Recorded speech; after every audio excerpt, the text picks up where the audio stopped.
पवार साहेबांना आव्हान करतो, पवार साहेब तुमचा मुख्यमंत्री पदाचा चेहरा कोण? മഹാരാഷ്ട്രയിൽ സർക്കാർ രൂപീകരണവുമായി ബന്ധപ്പെട്ട് രാഷ്ട്രീയ പ്രതിസന്ധി തുടരുകയാണ്. ഏക്നാഥ് ഷിൻഡെയെ ചുറ്റിപ്പറ്റിയാണ് ഇപ്പോൾ മഹാരാഷ്ട്ര രാഷ്ട്രീയം കറങ്ങിത്തിരിയുന്നത്. ഷിൻഡെ ബഹിഷ്കരിച്ചതിന് പിന്നാലെ സർക്കാർ രൂപീകരണത്തിനുള്ള മഹായുതി സഖ്യത്തിന്റെ യോഗം റദ്ദാക്കേണ്ടി വരികയും ചെയ്തു. മുഖ്യമന്ത്രിയായി BJP നേതാവ് ദേവേന്ദ്ര ഫട്നാവിസ് വരുന്നതിനെ ഷിൻഡെ സ്വാഗതം ചെയ്തു എന്നായിരുന്നു റിപ്പോർട്ട്. ഇതിനിടയിൽ ഷിൻഡെ സത്താരയിലെ വീട്ടിലേക്ക് പോയതായും വിവരമുണ്ട്. എന്നാൽ വ്യക്തിപരമായ ആവശ്യത്തിന് വേണ്ടിയാണ് ഷിൻഡെ സത്താരയിലേക്ക് തിരിച്ചതെന്നും ഇതിന് പിന്നിൽ മുഖ്യമന്ത്രി സ്ഥാനത്തെ ചൊല്ലിയുള്ള അസംതൃപ്തി അല്ലെന്നുമാണ് ഷിൻഡെ വിഭാഗം നേതാവ് ഉദയ് സാമന്ത് വ്യക്തമാക്കിയത്. ലഡ്കി ബഹൻ യോജന പോലുള്ള പദ്ധതികളാണ് മഹായുതിയുടെ വിജയത്തിന് പിന്നിലെന്നും അതിനാൽ മുഖ്യമന്ത്രി സ്ഥാനത്തിന് അർഹൻ ഷിൻഡെയാണെന്നുമാണ് ശിവസേന നേതാക്കൾ പറയുന്നത്.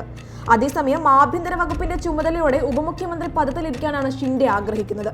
എന്നാൽ മുഖ്യമന്ത്രി സ്ഥാനം വിട്ടുകൊടുക്കില്ലെന്ന കടുത്ത തീരുമാനത്തിലാണ് BJP. ഇതിനിടെ ഷിൻഡെക്ക് കേന്ദ്രമന്ത്രി സ്ഥാനം വാഗ്ദാനം ചെയ്തെന്ന റിപ്പോർട്ടും പുറത്തുവരുന്നുണ്ട്.